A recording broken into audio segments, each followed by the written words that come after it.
বিসমিল্লাহির রহমানির রহিম। প্রিয় ছাত্রছাত্রী, আসসালামু আলাইকুম। আশা করি আল্লাহর রহমতে তোমরা সবাই ভালো আছো। আমিও আল্লাহর রহমতে ভালো আছি। আজকে আমরা পদার্থবিজ্ঞান দ্বিতীয় পত্রের পঞ্চম অধ্যায়ের চতুর্থ ক্লাস করব। চতুর্থ ক্লাসে যে বিষয়গুলো আলোচনা করা হবে সেইগুলো দেখব আমরা এখন। প্রথমেই তৃতীয় ক্লাসে অর্থাৎ আগের ক্লাসে আমরা যে বিষয়গুলো আলোচনা করেছিলাম সেগুলো তোমাদের একটু মনে করিয়ে দেই। এখানে ছিল এরকম E equal to E naught sine omega t, আর একটা ছিল এরকম I equal to I naught sine omega t. একটু বলে দেই কোনটা কি। এটা হচ্ছে আবিষ্ট তড়িৎচালক শক্তি। আবিষ্ট তড়িৎচালক শক্তির শীর্ষ মান হচ্ছে ই নট, ওমেগা হচ্ছে কৌণিক বেগ বা কৌণিক কম্পাঙ্ক, আর টি তো সময় তোমরা জানো। একইভাবে এটা হলো আবিষ্ট তড়িৎ প্রবাহ। এটা হচ্ছে তড়িৎ প্রবাহের সর্বোচ্চ মান বা শীর্ষ মান, ওমেগা কৌণিক বেগ। নিচের সমীকরণটা দিয়ে আমরা একটা অঙ্ক করেছিলাম। আজকে যেটা করব সেটা হচ্ছে গড় তড়িৎ প্রবাহ বের করব। একটা প্রতিপাদন যদি ভালো করে পারো সবগুলো পারবা। গড় তড়িৎ প্রবাহ ব্র্যাকেটে লিখবা অর্ধ চক্রের ক্ষেত্রে। অর্ধ চক্রের ক্ষেত্রে আমি বুঝাবো, একটা ভালো করে বোঝার চেষ্টা করবো, আর বাকিগুলো অনুরূপভাবে আমি খালি লিখে যাব। আমি আশা করি তোমরা সবাই বুঝতে পারবা। কিন্তু যদি প্রথমটাই ভালো করে না বুঝো তাহলে বাকিগুলো তো বুঝবাই না, স্বাভাবিক। ওকে, গড় তড়িৎ প্রবাহ বের করব। আমরা জানি I equal to I naught sine omega t. গড় প্রবাহ আই বার দিয়ে প্রকাশ করলাম equal to 1/t/2 I DT. এই জায়গায় 0 থেকে t/2। এই লাইনটাই হচ্ছে আমাদের বোঝার বিষয়, বাকিগুলো সব অটোমেটিক চলে আসবে, ক্যালকুলেশন জাস্ট, আর কিছুই না। শুধুমাত্র এই লাইনটা যদি আমরা বুঝতে পারি তাহলে অনেক সৃজনশীলেরই অনেক প্রশ্নের উত্তর আমরা দিতে পারবো এই লাইনটা বুঝতে পারলে। কারণ ক্যালকুলাস তোমরা অনেকেই জানো ভালো, ক্যালকুলাস জানলে বাকি অংশটা শুধুমাত্র ক্যালকুলাসের অংশ। এই অংশটা আমি বুঝাবো এখন। প্রথমে আমি একটু বুঝাই গড় তড়িৎ প্রবাহ কি। 10টা তড়িৎ প্রবাহের যোগফল ডিভাইডেড বাই 10 গড় তড়িৎ প্রবাহ। যেমন গড় বয়স, তোমাদের 10 জন স্টুডেন্টের বয়সের সমষ্টি ডিভাইডেড বাই স্টুডেন্টের সংখ্যা, এটা হচ্ছে গড় বয়স। আমরা জানি গড় বয়স, গড় বেগ, এগুলো আমরা আগেই জানি। একইভাবে এটাও গড় তড়িৎ প্রবাহ, এটাও সবগুলো তড়িৎ প্রবাহের যোগফল ডিভাইডেড বাই সংখ্যা, গড় তড়িৎ প্রবাহ। কিন্তু এই জায়গায় একটু সমস্যা আছে। সমস্যাটা কি সেটা আমি দেখাচ্ছি তোমাদের, দেখালেই তোমরা বুঝতে পারবা। এইটা ছিল তড়িৎ প্রবাহ আই। এই জায়গায় আমরা দেখতে পাচ্ছি তড়িৎ প্রবাহের মান 0 থেকে সর্বোচ্চ মানে পৌঁছে আই নট। সর্বোচ্চ মান থেকে আবার 0 মানে আসে, 0 থেকে আবার বিপরীত দিকে সর্বোচ্চ মানে পৌঁছায়, কিন্তু এটার দিক হবে বিপরীত, এই জন্য ঋণাত্মক দিলাম। এখান থেকে আবার 0 মানে আসে। তাহলে এই ক্ষেত্রে তড়িৎ প্রবাহের মান বাড়ে আবার কমে। তড়িৎ প্রবাহের মান বাড়ে আবার কমে। তো এইখানে তড়িৎ প্রবাহের মান সবসময় একই রকম থাকে না। এই ক্ষেত্রে আমরা বের করব গড় তড়িৎ প্রবাহ। কি বের করব? গড় তড়িৎ প্রবাহ। গড় কেন বলেছি সেটা আগে আমাদের বুঝতে হবে। গড় বলেছি এখানে 0, এখানে 1 2 3 4 5 6 7 8, এখানে 9 10 সর্বোচ্চ উঠলো, তারপরে আবার সর্বোচ্চ থেকে 0-তে আসলো। তাহলে এখানে সবসময় একই রকম তড়িৎ প্রবাহ নাই। এই ক্ষেত্রে তড়িৎ প্রবাহের গড় মানটা কত সেটা আমাদের বের করতে হবে। এই ক্ষেত্রে তড়িৎ প্রবাহের গড় মানটা কত সেটা আমাদের বের করতে হবে। এইখানে আমার যেটা বলা আছে সেটা হলো অর্ধ চক্রের ক্ষেত্রে। অর্ধ চক্র বলতে কি বোঝাচ্ছে? এতটুকু হলো অর্ধ চক্র, এখান থেকে এটা হলো অর্ধেক, এখান থেকে এটা অর্ধেক, তাহলে এখান থেকে এই পর্যন্ত হলো পূর্ণ চক্র। তো তো আমরা এখন যেটা করব সেটা হচ্ছে এই অর্ধচক্রের ক্ষেত্রে গড় তড়িৎ প্রবাহ বের করব। নর্মাল গড় আর এখানকার গড়ের মধ্যে যে পার্থক্য সেটা হচ্ছে এরকম। নর্মাল গড়ের মধ্যে মনে করো 5 + 2 মানে 5 6 এরকম কতগুলো সংখ্যা 1 2 3 4 5 5 দিয়ে ভাগ করলাম, গড় বের হয়ে গেল। কিন্তু এখান থেকে এই পর্যন্ত মানগুলো কিন্তু বিচ্ছিন্ন না, অর্থাৎ কোনো জায়গায় 2 কোনো জায়গায় 3 4 5 এরকম নাই। এখান থেকে যদি 0 থেকে শুরু করি তাহলে হবে 0.1 0.2 0.3 0.4 0.6 তারপর হবে 1, এইভাবে আবার 1.1 1.2 1.3। এটাকে বলা হয় নিরবিচ্ছিন্ন রেখা, যে এখানে বিচ্ছিন্ন করা যায় না, আলাদা করা যায় না। এই ক্ষেত্রে এই গড়টা অ্যাপ্লিকেবল না, এই ক্ষেত্রে এই গড়টা অ্যাপ্লিকেবল না।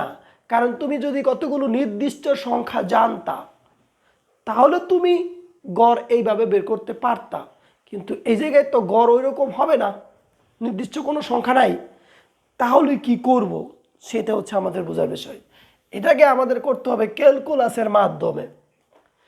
ক্যালকুলাসের মাধ্যমে গড় করতে হলে কিভাবে করতে হবে সেটা আমরা একটু দেখি। এই দিকে হলো টি, আমাদের টার্গেট হলো এতটুকুর গড় বের করা। এতটুকু বের করতে পারলে বাকি সবই বের করতে পারবো, কোনো সমস্যা নেই। তো এই অংশটাকে আমি কতগুলো ক্ষুদ্র ক্ষুদ্র অংশে ভাগ করলাম। দেখো এই এতটুকু অংশকে আমি কতগুলো ক্ষুদ্র ক্ষুদ্র অংশে ভাগ করলাম। আমি ধরলাম এই এক একটা ভাগ, অর্থাৎ এই জায়গায় যে দূরত্ব সেটা হলো ডিটি, এই গ্যাপটা হলো ডিটি। গ্যাপটা কি? তাহলে এই ডিটি এর মধ্যে একটা তড়িৎ প্রবাহের মান থাকবে। এই আগের অংশটাও কিন্তু ডিটি, ওই জায়গায় একটা তড়িৎ প্রবাহের মান থাকবে।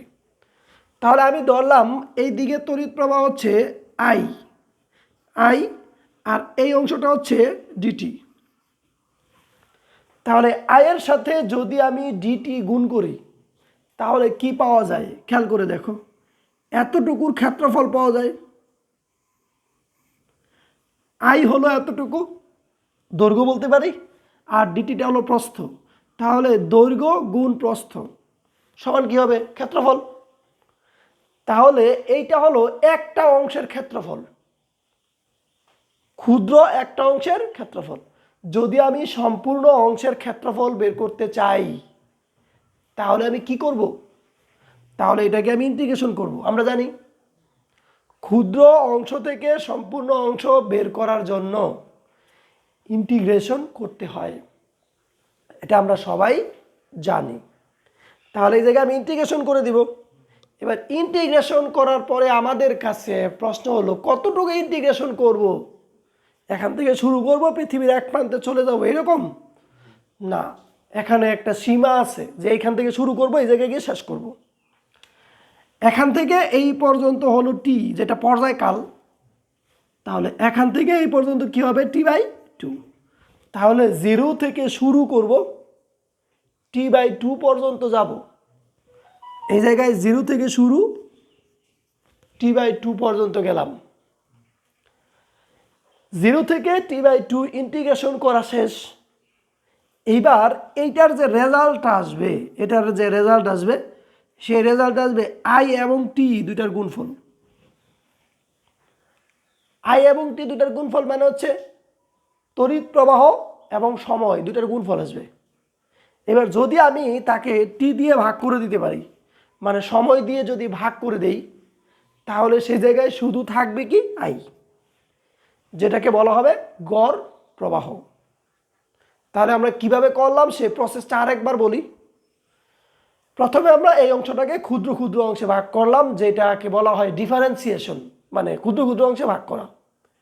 ক্ষুদ্র অংশে ভাগ করার পরে একটা অংশের এই প্রস্থটা ধরলাম ডিটি, আবার এই অংশটা যদি হয় আই, তাহলে একটা অংশের ক্ষেত্রফল হয় আইডিটি। আইডিটি একটা অংশের জন্য আমরা বের করব সম্পূর্ণ। কি বের করব? সম্পূর্ণটার জন্য আমরা ইন্টিগ্রেশন করলাম। ইন্টিগ্রেশন করার পরে আমাদের লিমিট বসাইতে হয়। লিমিট কোথা থেকে শুরু? 0 থেকে শুরু, শেষ হবে T/2। ইন্টিগ্রেশন করার পরে আমরা যা দেখলাম সেটা হচ্ছে আই এবং টি দুইটার গুণফল আছে, কিন্তু আমাদের তো দুইটার গুণফল বের করতে বলেনি, আমাদেরকে বলা হয়েছে গড় তড়িৎ প্রবাহ বের করতে। তাহলে আমরা সময় দিয়ে যদি ভাগ করে দেই তাহলে শুধুমাত্র তড়িৎ প্রবাহ থাকে। এই জায়গায় আমাদের বোঝার বিষয় সেটা হচ্ছে এখানে আমি টি দেখাইছি, এখানে টি দেখাইছি, কিন্তু এখানে তো হবে T/2, এখানে কি হবে T/2। তাহলে এখান থেকে এই পর্যন্ত সময়টা কত হবে T/2। এই কারণে এইটা ইন্টিগ্রেশন করলে তো এই মানটা আসবে, ওইটাকে আমরা কি করলাম T/2 দিয়ে ভাগ করে দিলাম। যদি পূর্ণ চক্রের জন্য হয় তাহলে লিমিট হবে 0 থেকে টি, 0 থেকে টি, আর এখানে হবে 1/t, 1/, অর্থাৎ এখানে লিমিটটা যা হবে এখানে তাই দিয়ে আমাকে কি করতে হবে ভাগ করতে হবে। এই হয়ে যাবে গড় তড়িৎ প্রবাহ, অর্ধচক্র হোক অথবা পূর্ণ চক্র। এইবার আমি তোমাদের ক্যালকুলেশনটা করে দিব, যদি কেউ বুঝতে না পারো একবার দুইবার দেখলেই বুঝতে পারবা ইনশাআল্লাহ, আশা করা যায়। এই অংশটা করে দেই, এটা যদি আমি উল্টায় দেই তাহলে উপরে চলে যাবে 2, নিচে হবে টি, উপরে 2 নিচে টি। এই জায়গায় আমি লিখে দিলাম 0 থেকে T/2, আই এর জায়গায় আমি লিখতে পারি I0 sin ω/t, আর রয়ে গেল ডিটি। এবার I0 ছিল শীর্ষমান, শীর্ষমানটা হলো একটা ধ্রুবক মান, শীর্ষমানটা কি মান ধ্রুবক মান। এই ধ্রুবকটাকে আমি বাইরে নিয়ে গেলাম, 2I0/t sin ω/t, এটাকে যদি তোমরা ইন্টিগ্রেশন করো তাহলে হবে মাইনাস কস ω/t। এবার যেহেতু টি এর সাপেক্ষে ইন্টিগ্রেশন করতেছো তাহলে ω/tকে আরেকবার ডিফারেন্সিয়েশন করলে যা হবে সেটা দিয়ে কি করতে হয় ভাগ করতে হয়, ওমেগা, সেটা দিয়ে কি করতে হয় ভাগ করতে হয়। ঘটনাটা হচ্ছে এরকম, ইন্টিগ্রেশন সাইন 5x সমান হবে minus cos 5x divided by 5। এটাকে যদি একটু ডিটেলসে লিখতে চাই তাহলে সাইন ইন্টিগ্রেশন সাইন x সমান মাইনাস কস x, এটা আমরা জানি।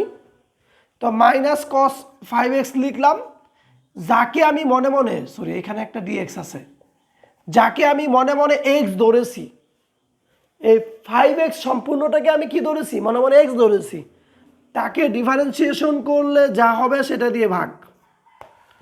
তো 5xকে ডিফারেন্সিয়েশন করলে হবে হচ্ছে 5 বাইরে চলে যাবে, xকে ডিফারেন্সিয়েশন করলে হয় 1, তাহলে এখানে হবে minus cos 5x divided by 5। এই সূত্রটা আমরা এখানে কাজে লাগিয়েছি, I0 বাইরে চলে গেল, এটা হবে minus cos ω/t divided by omega. Omega কেন, এটাকে ডিফারেন্সিয়েশন করলে ওমেগা আসবে। লিমিট বসিয়ে দিলাম 0 থেকে T/2, জাস্ট ক্যালকুলেশন আর কিছুই না। 2 মাইনাসটা বাইরে নিয়ে যাই, 2I0 divided by t into ওমেগাটাও বাইরে নিয়ে গেলাম, এটা লেখা যায় 2π/t, ওমেগা বাইরে নিয়ে গেলাম, এটার মান কি লেখা যায় 2π/t। এই জায়গায় মান বসিয়ে দেই কস ওমেগা রয়ে গেল, এই টি এর জায়গায় শুধুমাত্র এই চলকটার জায়গায় উপরের মানটা বসবে, উপরের মানটা হবে T/2 মাইনাস দিয়ে এই টি এর জায়গায় 0 বসবে, 0 বসলে এই অংশটা সম্পূর্ণটা কি হয়ে যাবে 0 হয়ে যাবে, কস 0°। এইবার আরেকটু ক্যালকুলেশন করে দেই, পরেরটা সহজ হবে তোমাদের জন্য।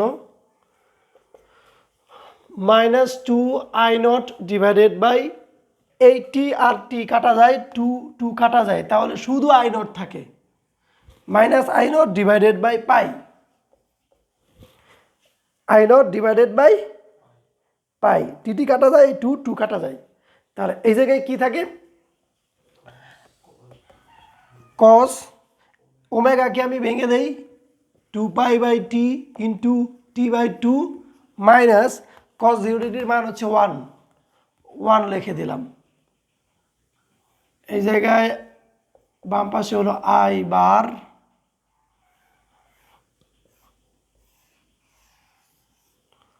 এখানে লিখে দেই I bar equal to minus I0 by pi. এই জায়গায় কি থাকে বলো তো, টি কাটা, এই 2 কাটা, টি কাটা 2 কাটা, তাহলে থাকে কস পাই, কস পাইয়ের মান হচ্ছে -1, আর এখানে একটা -1 আছে, -1 কত হবে? -2, -2 গুণ করলে হয়ে যাবে 2 divided by pi I naught. এটা একটা সমীকরণ। এবার 2কে পাই দিয়ে ভাগ করো তো, 2কে 3.1416 দিয়ে ভাগ করো, I bar is equal two 0.637 I not. এটাও লিখতে পারো, আবার 2/পাই আই নট এটাও লিখতে পারো। তাহলে তোমাদের বলতে পারে গড় তড়িৎ প্রবাহ বের করো। এখানে আমি যে সমীকরণটা ছিল সেটা দিয়ে বের করলাম। যদি অন্য কোনো সমীকরণ দেওয়া থাকে সেটার ক্ষেত্রে গড় তড়িৎ প্রবাহ একই নিয়মে এই পর্যন্ত আসবা, একই নিয়মে এই পর্যন্ত আসবা, যে সমীকরণই দেওয়া থাকুক উদ্দীপকে কোনো সমস্যা নেই। এইভাবে গড় তড়িৎ প্রবাহ বের করবা। এরপরে আরেকটা হচ্ছে বলতে পারে গড় তড়িৎ প্রবাহ ও তড়িৎ প্রবাহের শীর্ষমানের মধ্যে সম্পর্ক প্রতিষ্ঠা করো। এটা হলো গড় তড়িৎ প্রবাহ আর এটা হলো তড়িৎ প্রবাহের শীর্ষমান। এই দুইটার মধ্যে সম্পর্ক হলো এটা অথবা এটা, যেটাই বলো সম্পর্ক প্রতিষ্ঠা করো। 3 নাম্বারের জন্য আসতে পারে। আমি বলেছি এই অধ্যায় থেকে প্রতিপাদন আসতে পারে, তাহলে প্রতিপাদন প্রত্যেকটাই একটু ভালো করে পড়ে রাখতে হবে। অন্য অধ্যায়ের কথা কিন্তু আমি বলিনি যে প্রতিপাদন পড়তে হবে, কিন্তু এইটার মধ্যে প্রতিপাদন পড়তে হবে। তোমাদের 1 মিনিট সময় দিলাম আমি তোমাদের এটা ভালো করে বোঝার জন্য বা স্টপ করে নেওয়ার জন্য। এইবার তোমাদের আমি একটা কাজ দিব, দেখি কে কে পারে। গড় তড়িৎ চালক শক্তি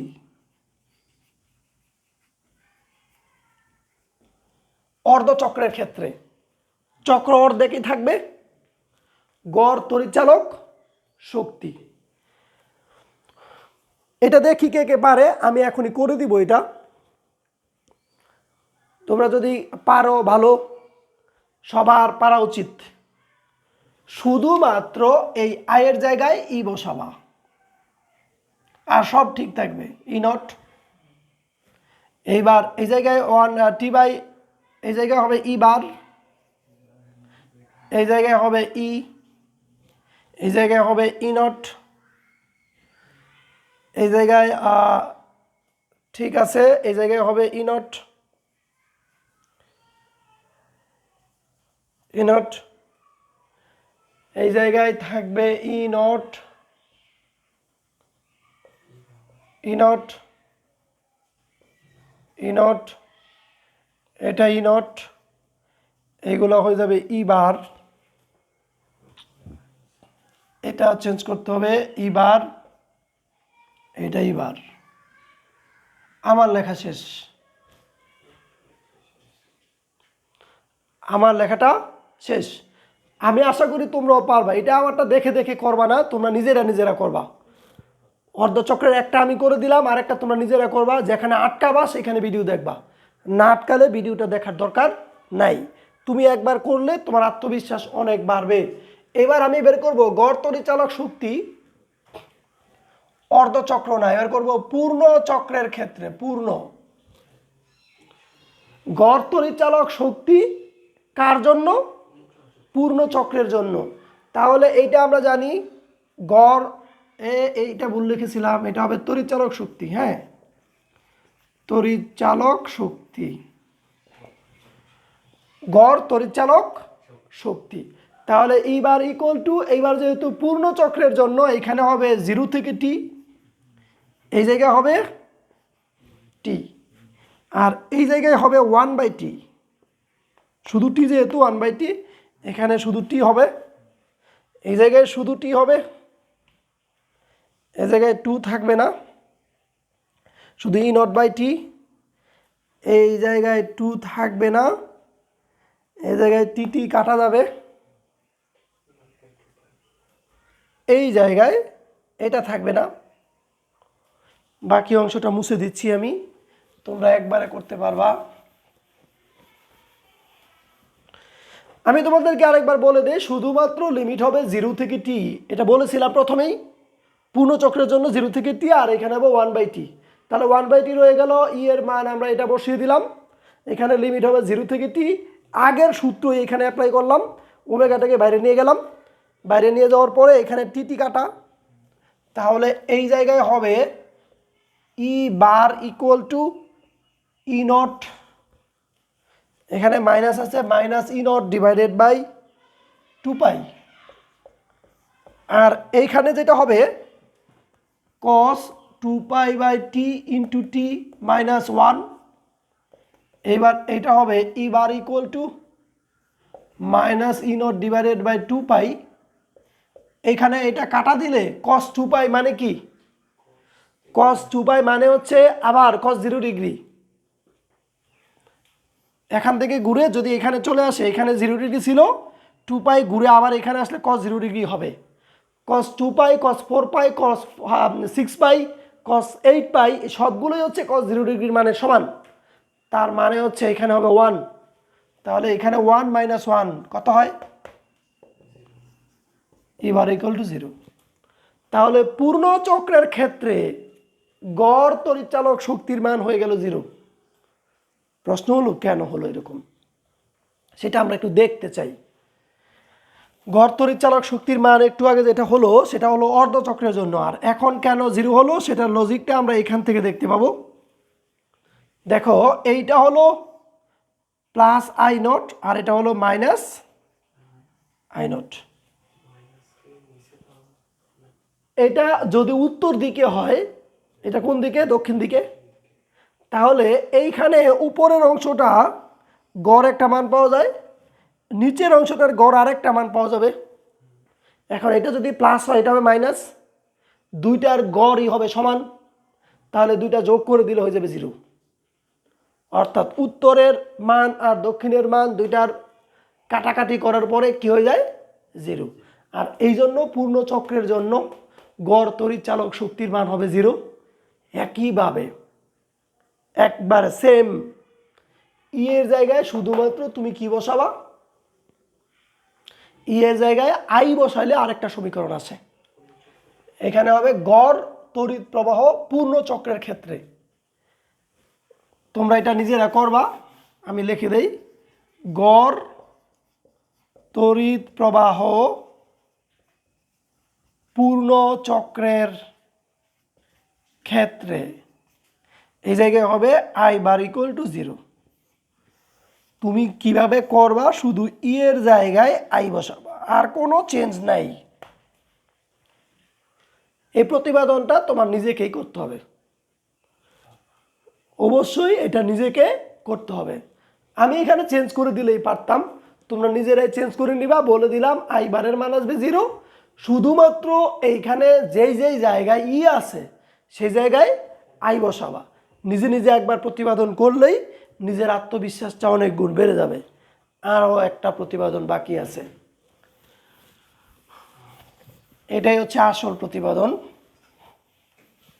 পরীক্ষায় আসার সম্ভাবনা এটার বেশি।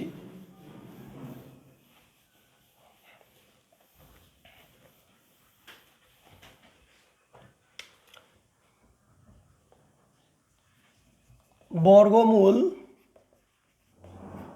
গড় বর্গ তড়িৎ প্রবাহ,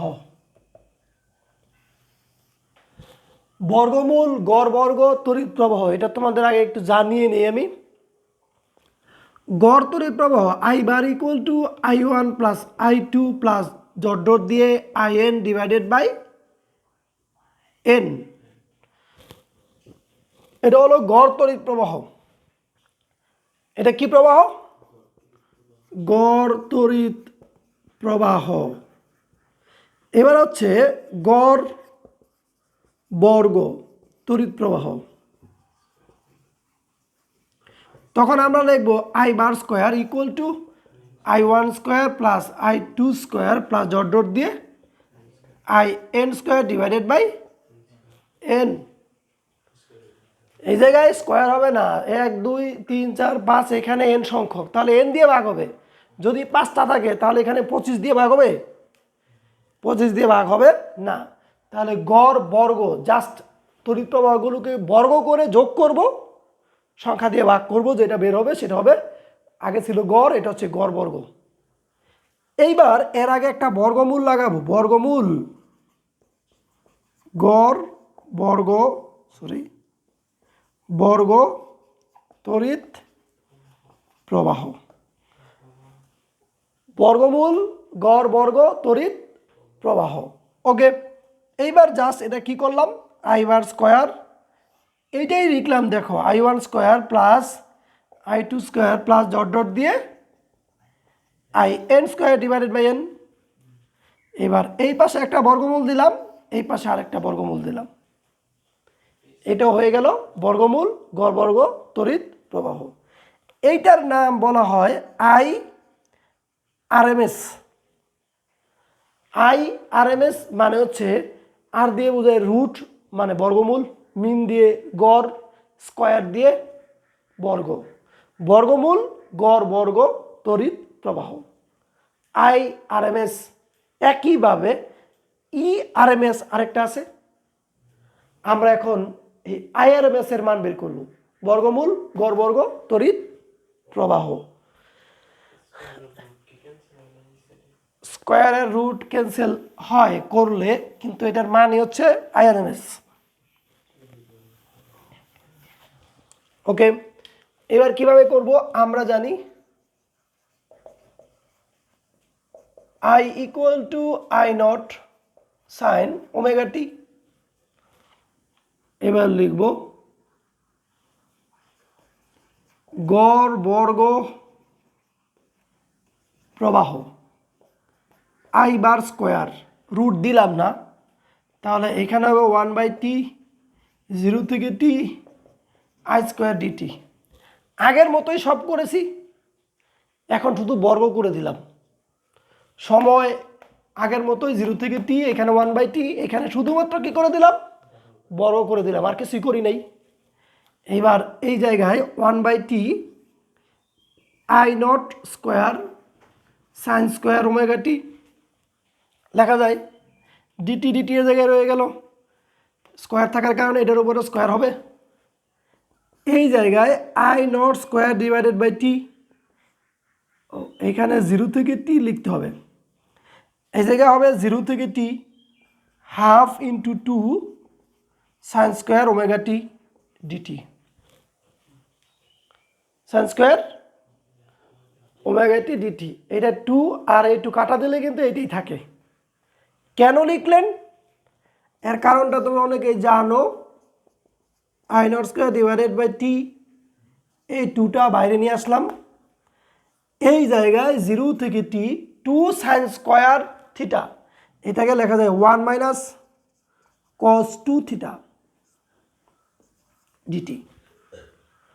2 সাইন স্কোয়ার থিটা, এখানে দেখো 2 সাইন স্কোয়ার থিটা আমি আলাদা লিখে দেই, 2 sine square x equal to 1 minus cos 2x,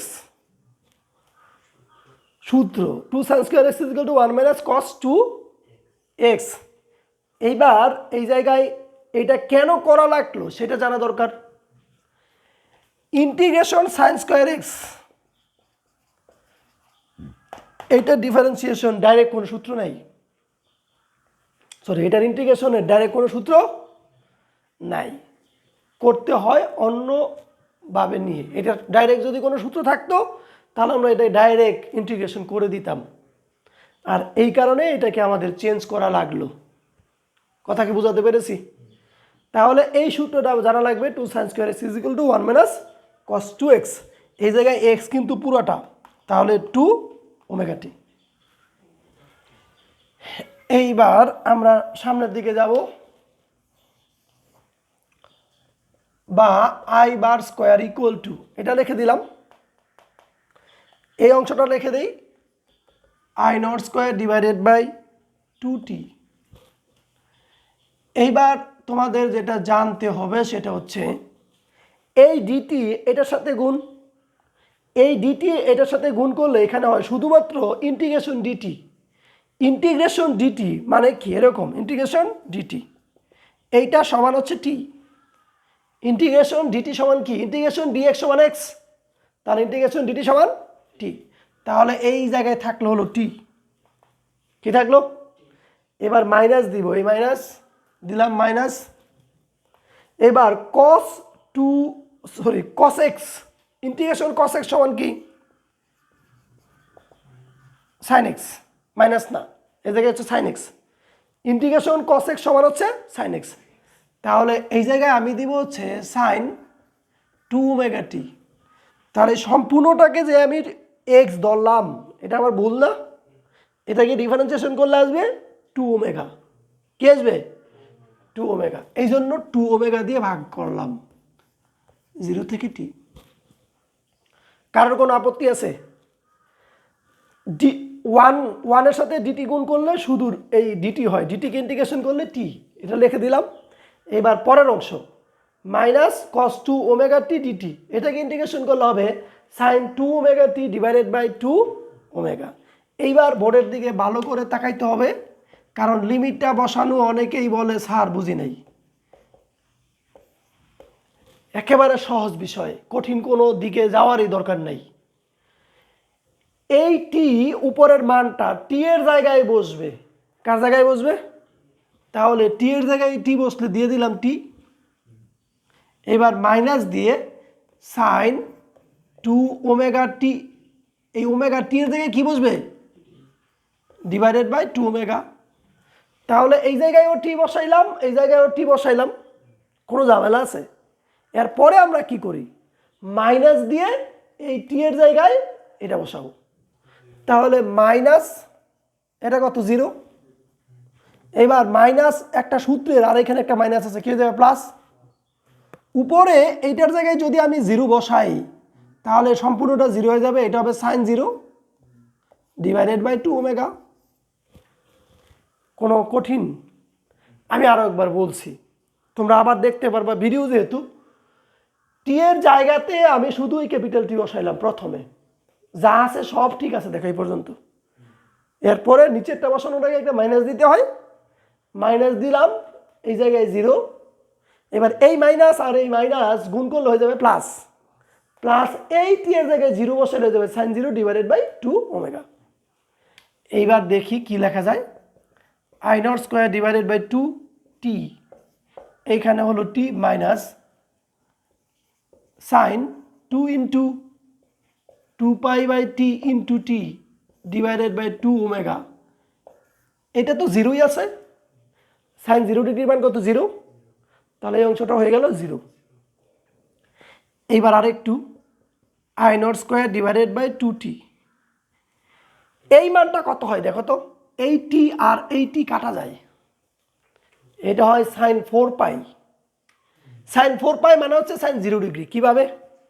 এটা যদি হয় এখান থেকে 0, 1 পাক ঘুরে আসলে 2 পাই, 2 পাক ঘুরে আসলে 4 পাই, 4 পাই মানে 0 ডিগ্রি, সাইন 0 ডিগ্রি মানে হচ্ছে 0। তাহলে এই অংশটা হয়ে গেল 0, শুধু থাকে হলো এইটি। এইবার আমি আর একটু সামনের দিকে যাই, দেখি এই টি আর এই টি কাটা যায়, তাহলে বাম পাশে ছিল আই বার স্কোয়ার, ডান পাশে রয়ে গেল I naught square divided by 2। এখানে হচ্ছে আই বার স্কোয়ার, তারপর I naught square divided by 2। এবার উভয় পক্ষকে আমি বর্গমূল করে দিলাম। কি করে দিলাম? এটাকে আমি কি লিখতে পারি? আই আর এম এস সমান, এই জায়গায় হচ্ছে 1/√2 I naught, I R M S is equal to 1/√2, অথবা লিখতে পারো আই নট বাই √2, কোনো সমস্যা নাই। এটার মান যদি লিখতে চাও তাহলে হবে I R M S is equal to 0.707 I naught. তাহলে আমরা বর্গমূল, গড়, বর্গ, তড়িৎ প্রবাহের মান বের করলাম। এইটা যদি তুমি নিজে নিজে তড়িৎচালক শক্তির ক্ষেত্রে বের করো তাহলেই দেখবা তুমি অনেকটা বুঝে গেছো।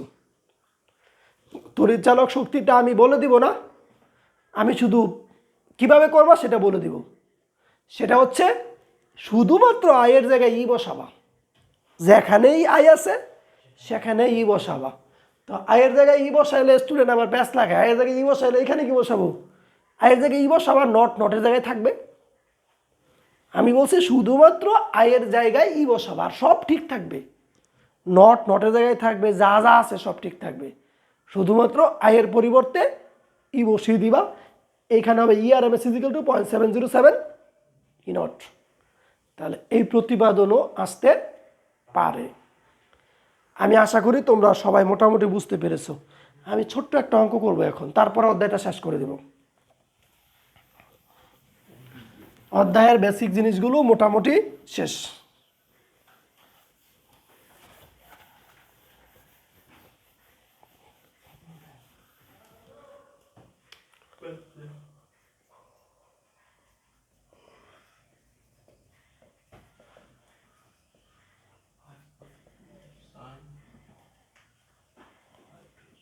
I equal to 2 sin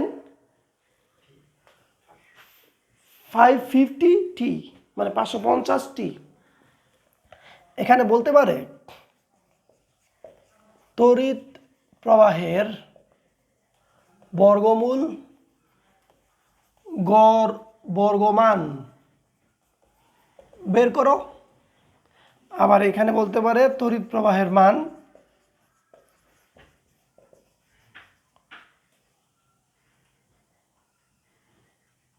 শূন্য হতে শীর্ষ মানে পৌঁছাতে কত সময় লাগবে। তড়িৎ প্রবাহের মান শূন্য হতে শীর্ষ মানে পৌঁছাতে কত সময় লাগবে। আবার বলতে পারে গড় তড়িৎ প্রবাহ বের করো অর্ধ চক্রের ক্ষেত্রে। আমি 1 আর 3 করে দিব, 2 নাম্বারটা আমি করে দিয়েছিলাম আগের ক্লাসে। 2 নাম্বার অঙ্কটা করে দিয়েছিলাম আগের ক্লাসে। আমি 1 আর 3 আজকে এখন করে দিব। কি বলেছে? তড়িৎ প্রবাহের বর্গমূল গড় বর্গমান বের করো। এখানে আমরা যেভাবে লিখবো, 1 নাম্বার দেওয়া আছে একেবারে সহজ অঙ্ক, i is equal to 2 sin 550t।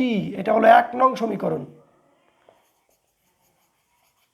আমরা জানি i equal i naught sin omega t. এটা হলো 2 নং সমীকরণ। তো 1 নং সমীকরণের মধ্যে আমাদের বলছে তড়িৎ প্রবাহের বর্গমূল গড় বর্গমান বের করো। তাহলে আমাদের তড়িৎ প্রবাহ নিয়ে কাজ, ওমেগা নিয়ে কোনো কাজ নাই। আমরা তড়িৎ প্রবাহ নিয়ে কাজ করব এখন। 1 ও 2 তুলনা করে পাই I naught is equal to 2 ampere। I naught এর মান কত? ক্লিয়ার? এটার সাথে এটাই তো মিলে, হাতের সাথে হাত, পায়ের সাথে পা, মাথার সাথে মাথা। একজনের মাথার সাথে আরেকজনের পা মিলাইলে হবে না। ওকে, এবার আমরা জানি I RMS equal to 0.707 I naught 0.707 into 2 4 1 1.414 ampere. তাহলে 1 নাম্বার অঙ্ক শেষ। তড়িৎ প্রবাহের বর্গমূল গড় বর্গমান কত এখান থেকে বের করে দিলেই শেষ। 3 নাম্বার হয়ে গেল। 3 নাম্বার এইভাবেই পাওয়া যাবে সহজে, যদি বুঝতে পারো। আর না বুঝলে তো পারবা না। তাহলে 1 নাম্বার অঙ্কটা শেষ। 2 নাম্বার অঙ্কটা তোমাদের আমি গত ক্লাসে করিয়ে দিয়েছি, যদি ভুলে যাও আবার দেখে করবা। 3 নাম্বার গড় তড়িৎ প্রবাহ বের করো অর্ধ চক্রের ক্ষেত্রে। এবার গড় তড়িৎ প্রবাহ 3 নাম্বারের ক্ষেত্রে এই পর্যন্ত ঠিক আছে, দেওয়া আছে লিখলাম, আমরা জানি লিখলাম, তুলনা করে I naught এর মান পাইলাম। এবার আমাদের বের করতে হবে গড় তড়িৎ প্রবাহ। আমরা জানি I bar equal to 0.637 I naught। এই জায়গায় 0.637 into 2, এটা 4 7 1.274 এম্পিয়ার I বারের মান। শেষ। আশা করি এই অঙ্কগুলো তোমরা বুঝতে পেরেছো। যদি তোমাদের বেসিক ক্লিয়ার থাকে তাহলে এগুলোতে তোমাদের আটকাতে পারবে না। আর যদি তুমি প্রথম থেকে না বুঝে খালি সমীকরণগুলো মুখস্থ করো তাহলে তুমি অনেক জায়গায় আটকে যেতে পারো। আমরা এই অধ্যায়টা এখানে মোটামুটি শেষ করলাম। তারপরেও কিছু জিনিস তো গ্যাপ থাকবে আমি জানি, সেই জিনিসগুলো আমরা পরে আরও ক্লিয়ার করার চেষ্টা করব। যদি সলভ ক্লাস করা যায়, তোমাদের সমস্যাগুলো জানা যায়, তাহলে এগুলো সহজে আরও সমাধান করা যায়। আমরা পরের ক্লাসে হয়তো ঈদের পরে 10ম অধ্যায় শুরু করতে পারি। সেকেন্ড পেপারে 10ম অধ্যায় সেমিকন্ডাক্টর ইলেকট্রনিক্স, ওই অধ্যায়টা শুরু করতে পারি। তোমরা সবাই নিয়মিত ক্লাসগুলো দেখবা, যাতে করে তোমাদের কিছুটা উপকার হয়। আর আমি বারবার একই কথা বলতেছি, যেই অধ্যায় দেখবা প্রথম থেকে শেষ পর্যন্ত, তাহলে তুমি মোটামুটি ভালো বুঝবা। আর যদি ধারাবাহিকভাবে না দেখো, মাঝে মাঝে থেকে বোঝার কোনো সম্ভাবনা আমি দেখছি না। তুমি এতটা দক্ষতাও এখন অর্জন করো নাই যে তুমি মাঝে মাঝে থেকে দেখলেও বুঝবা। যারা টিচার আছেন তারা যদি দেখেন, তাহলে তারা বুঝবেন, যে কোনো জায়গা থেকে দেখলেই স্যার কি পড়াচ্ছেন এটা দেখলেই বুঝতে পারবেন। কিন্তু তোমরা যারা ছাত্রছাত্রী আছো, তারা হয়তো এইভাবে বুঝতে পারবা না। আজকে এখানে শেষ করব, কথা আর বাড়াবো না। সবাই ভালো থাকবা, সুস্থ থাকবা, নিরাপদ দূরত্ব বজায় রাখবা। সবাই আমার জন্য একটু দোয়া করবা। আল্লাহ হাফেজ।